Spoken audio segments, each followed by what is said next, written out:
কষ্ট দিচ্ছি, দুঃখ দিচ্ছি, লাঞ্ছনা দিচ্ছি। ভালো করে শুনে যান।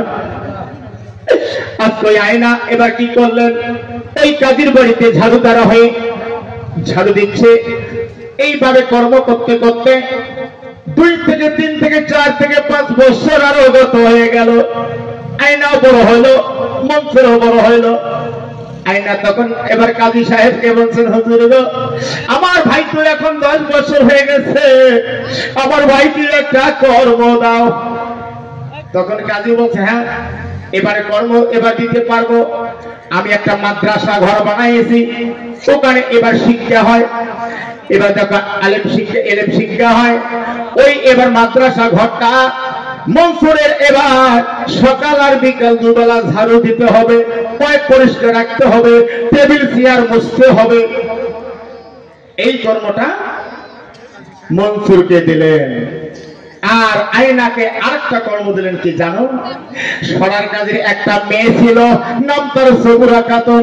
ওই সবুরা খাতুনকে ওই মাদ্রাসায় এডমিশন করে দিয়েছেন লেখাপড়া শেখার জন্য। সবুরা খাতুন তার বাবার কাছে দাবি করছে, বাবা আমি একাই রোদ্রের মধ্যে বই খাতা হাতে নেই, মাথায় ছাতি ধরি, আমার খুব কষ্ট লাগে, আমাকে একটা দাসী দাও। তখন ওই ওমর কাজী কি করলেন, আয়নাকে দাসী নিযুক্ত করলেন, আয়নাকে আর একটা কর্ম বাড়িয়ে দিলেন। আয়না তুমি তখন বড় হয়েছো, সকালে উঠে ঝাড়ু দিবে, আর ঠিক বেলা 10টায় আমার মেয়ে সবুরা ওই মাদ্রাসায় লেখাপড়া করতে যাবে। আমার মেয়ের বই খাতার ব্যাগটা হাতে নিবে, আর আমার মেয়ের মাথার উপর ছাতিটা ধরবে। রৌদ্র বা ঝড় আসলে তুমি ছাতিটা সব সময় আমার মেয়ের মাথার উপর ধরে যাবি মাদ্রাসায়। মাদ্রাসা যতক্ষণ ছুটি হবে না ততক্ষণ থাকবি, যেই ছুটি হবে আবার মাথার উপর ছাতি ধরে ধরে আমার বাসায় নিয়ে আসবি। এইটা কর্মতর আবার বেড়ে গেল। দেখছেন গরিব মানুষের সন্তান কেমন করে লেখাপড়া হয়, হ্যাঁ? আর লেখাপড়া হলো না। আয়না কি করলেন, ওই তার মেয়ে সপুরার মাথার উপর ছাতি ধরে ধরে মাদ্রাসায় যায়। প্রথম দিন যখন গেল, কায়দা বই মানে আলিফ, আমরা তো আগে পড়ছে আলিফ দেখতেছে, এলা হচ্ছে আ বাতা থা, পেট ভরে থা, আ বাতা থা এখন হয়েছে। তো ওই কায়দা বই প্রথম বাংলার মধ্যে সরেও সরেও হস্যই দীর্ঘ। ও মা ভালো করে শোনেন, বাংলার মধ্যে সরেও সরে হস্যই দীর্ঘ। আরবির মধ্যে প্রথম কি পড়া হয়, হ্যাঁ? কি জ্ঞান হয়নি তোমার, বোঝেন না? এলাই না কয়ে দিন কায়দা বই আলিফ বেতেছে পড়া হয়। ইংরেজির মধ্যে ABCD প্রথম পড়া হয় না, কি ভাই পড়া?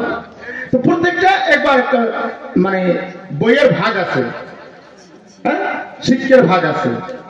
ইসলাম ধর্মে আরবি শিক্ষা বেশি প্রথম ভাগ করে, আলিফ বেতেছে পড়া খায়।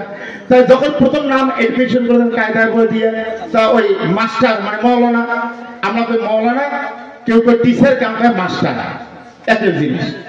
তো বলছে আলিফ বেত হয়েছে, মৌলানা শিক্ষা নিচ্ছে। আয়না কিন্তু বারান্দাত বসিয়া ওই মনে মনে ওইটাই কবানেছে, আলিফ বেতেছে কবান আসছে। আমার সরে সরা কই না, তো মানে সরে সরা কয়, মনে করো ওইটি। এইভাবে করতে করতে কায়দা শেষ, তারপরে আমপাড়া, তারপরে আমপাড়া ঠেকি। আয়নার কিন্তু বই নাই, অক্ষর থাকে না, আর সব অন্তর গাতি গাতি আঁকতে লাগছে। ভালো করে শুনে যান, অন্তর গাতি গাতি আঁকতে লাগছে। কায়দা শেষ, আমপাড়া শেষ, তারপরে হবে আসবে এখন পবিত্র কোরআন শরীফ।